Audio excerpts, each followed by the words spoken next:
Hello friends, शुरू करते हैं आज की हमारी कहानी एक अनजान साया अंतिम भाग। अभी तक हमने पढ़ा कि भगत जी ने घर में हवन किया और सबने मिलकर कई बार हनुमान चालीसा की, जिससे कि मेघा के अंदर का साया कमजोर पड़ गया और कुछ समय के लिए उसको छोड़कर चला गया और मेघा बेहोश हो गई। अब आगे भगत जी के जाने के बाद सभी घर वालों ने मेघा को उठाकर उसके कमरे में लेटा दिया और सब उसके पास बैठ गए। मेघा की मम्मी अपनी बेटी को ऐसे देख रही थी जैसे मुद्दतों बाद अपनी बेटी को इस तरह सुकून में देख रही हूँ, वरना जो कुछ पहले का वाक्य उन्होंने देखा उन्हें यकीन ही नहीं था कि वो उनकी ही बेटी है। मेघा के पापा और दीपक मेघा के पैरों के पास बैठकर उसके दोनों पैरों को दबा रहे थे। कुछ देर बाद मेघा दर्द में करहाती हुई उठी और उठकर अपनी मम्मी को आवाज लगाई और बोली, मम्मी बहुत जोरों की भूख लगी है, प्लीज कुछ खाने को दे दीजिए, और मुझे इतना पेन क्यों हो रहा है पूरी बॉडी में। मेघा की मम्मी मेघा को प्यार से सहलाते हुए बोली, बेटा नजर लग गई है जिसकी वजह से तबीयत खराब हो गई तेरी, और बता तुझे क्या खाना है, मैं तेरे लिए वही बनाती हूँ। मेघा बोली, मम्मी कल आपने ही तो धागा उतरवा दिया था, अगर आप धागा ना निकलवाती तो मुझे नजर नहीं लगती ना। तभी मेघा के पापा बोले, बेटा तू आराम कर, और मम्मी से गलती हो गई कोई बात नहीं, अब चाहे कोई कुछ भी कहे, मम्मी कहे या मैं कहूँ, कोई भी ये धागा मत उतारना, और बता जल्दी क्या खाना है, अभी मंगवाता हूँ। मेघा दर्द से करहाते हुए बोली, मंगाता हूँ मतलब आपने कुछ बनाया नहीं है क्या मम्मी। मेघा की माँ असमंजस में पड़ गई थी कि क्या बोलूं, और इधर उधर देखने लगी। तभी दीपक बोल पड़ा, अरे मेघा तेरी तबीयत ठीक नहीं थी ना, इसीलिए मम्मी परेशान थी तो कुछ नहीं बनाया, तू बता क्या खाना है, मैं अभी बाजार से लेकर आता हूँ। मेघा की मम्मी मन ही मन डर रही थी कि कहीं मेघा फिर से नॉन वेज के लिए ना बोल दे।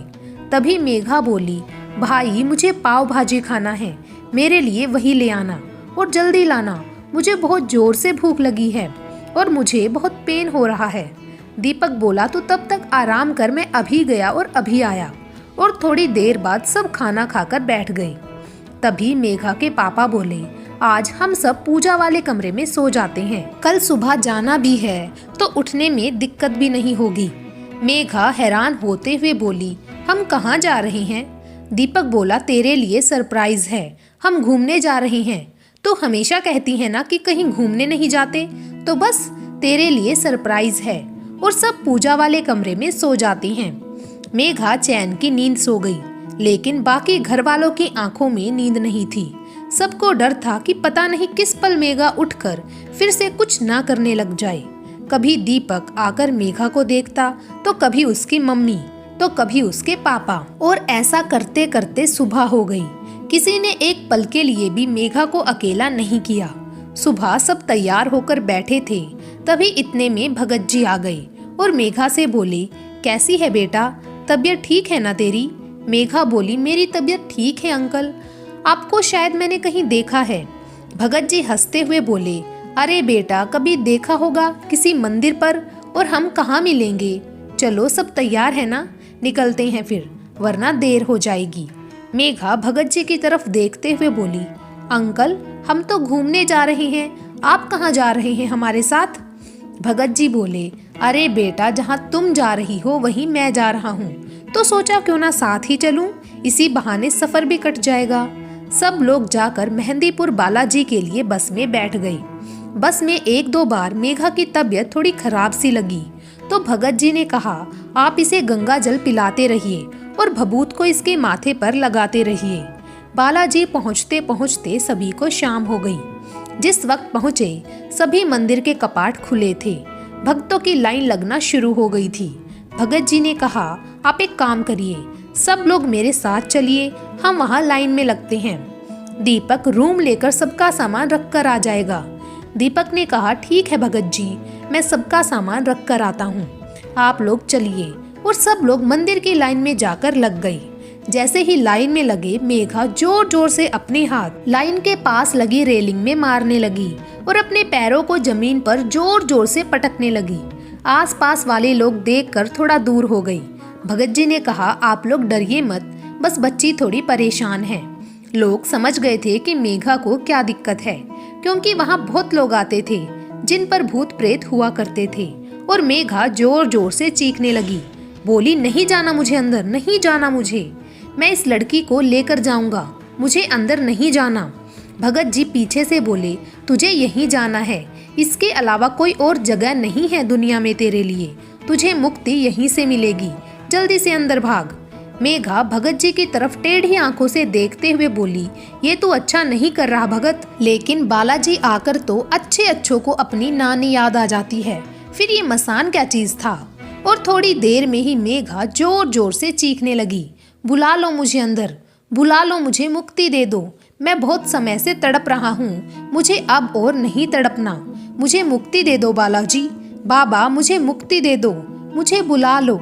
और मेघा सर्रे से दौड़ती हुई लाइन में भीड़ को पार करती हुई आगे निकल गई। वहाँ किसी ने मेघा को रोका भी नहीं, क्योंकि जब किसी पर कोई दिक्कत होती है तो कोई किसी को नहीं रोकता। और जब मेघा मेन गेट पर पहुंची तो वहाँ पुलिस कर्मियों ने भी मेघा को नहीं रोका और उसके घर वाले भी उसके साथ ही अंदर चले गए। वहाँ अंदर जाकर एक बहुत बड़ा हॉल था भूत प्रेत का, जहाँ सभी लोग ऐसे ही थे जिन पर भूत प्रेत का साया था। मेघा भी वहाँ जाकर जोर जोर से चीखें मारने लगी, इधर से उधर भागने लगी और जमीन पर बैठकर अपने दोनों घुटनों के बल अपने हाथ जमीन पर रखकर जोर जोर से चिल्लाने लगी और अपने हाथों को जमीन पर मारने लगी, अपना सर घुमाने लगी, चीखने लगी, बाबा मुझे अंदर बुला लो अपने पास, मुझे भी मुक्ति दे दो, मुझे भी मुक्ति दे दो बाबा, मुझे भी मुक्ति दे दो। और बेहोश हो गई। उसके बाद भगत जी और मेघा के घर वालों ने मंदिर में हर जगह मेघा का सर झुकवाया और प्रसाद लेकर उसके हाथों से ही चढ़वाया। उसके बाद सब कमरे में वापस आ गए। मेघा बेहोश थी। उसके घर वाले कैसे भी करके उसे कमरे तक लाए और उसे सुला दिया। मेघा की मम्मी भगत जी से बोली, भगत जी अब तो मेरी बच्ची ठीक है ना, अब तो उसे कुछ नहीं होगा। भगत जी हंसते हुए बोले, आप बिल्कुल निश्चिंत हो जाइए, अब आपकी बिटिया बिल्कुल ठीक है। बस कल सुबह हमें 7 पहाड़ी मंदिर जाकर एक छोटी सी पूजा करवानी है, उसके बाद कोई दिक्कत नहीं होगी और आप लोग तब तक कुछ खा पी लीजिए, मैं जाकर पुजारी जी से मिलकर आता हूँ। भगत जी वहाँ से चले गए। मेघा की मम्मी ने मेघा को उठाकर कुछ खिलाने की कोशिश की, पर शायद आज मेघा उस साए से आजाद थी, इसीलिए हल्का महसूस कर रही थी और आराम से सो गई। सुबह नहा धोकर सब तैयार हो गए। मेघा हंसते हुए उठी और बोली, आज कई दिनों बाद मम्मा बहुत अच्छा फील हो रहा है, बहुत हल्का हल्का सा लग रहा है, मानो जैसे मेरे शरीर पर से कोई बोझ उतर गया हो। वैसे हम कहाँ जा रहे हैं मम्मी? मेघा के पापा बोले, बेटा हम 7 पहाड़ी मंदिर जा रहे हैं, वहाँ जाकर तुम्हें अच्छा लगेगा। मेघा खुश होते हुए बोली, हाँ पापा, मैंने अपनी फ्रेंड से सुना है वहाँ के बारे में, रास्ता थोड़ा कठिन है पर अच्छी जगह है, हम सब चलते हैं घूमने जल्दी से। मेघा को खुश देखकर सबके चेहरों पर हंसी आ गई और सब लोग 7 पहाड़ी मंदिर की तरफ निकल गए। रास्ता कच्चा था और रास्ता साफ नहीं था, लेकिन फिर भी सब बजरंगबली का नाम लिए जा रहे थे। और वहां मंदिर पहुंचकर भगत जी ने पुजारी जी से कहकर मेघा के नाम से पूजा कराई और पूजा का सारा सामान, काम, आहुति सामग्री वगैरह सब मेघा के हाथों से करवाया। और पूजा करने के बाद सब लोग खुशी खुशी कमरे पर वापस आ गए। मेघा ने कहा, मम्मी मुझे अभी और घूमना है, हम कल सुबह चलेंगे। भगत जी हंसते हुए बोले, अरे बेटा तुझे जितना घूमना है आराम से जाना। ये सुनकर मेघा हंस पड़ी और सुबह सब लोग वापस अपने घर आ गई।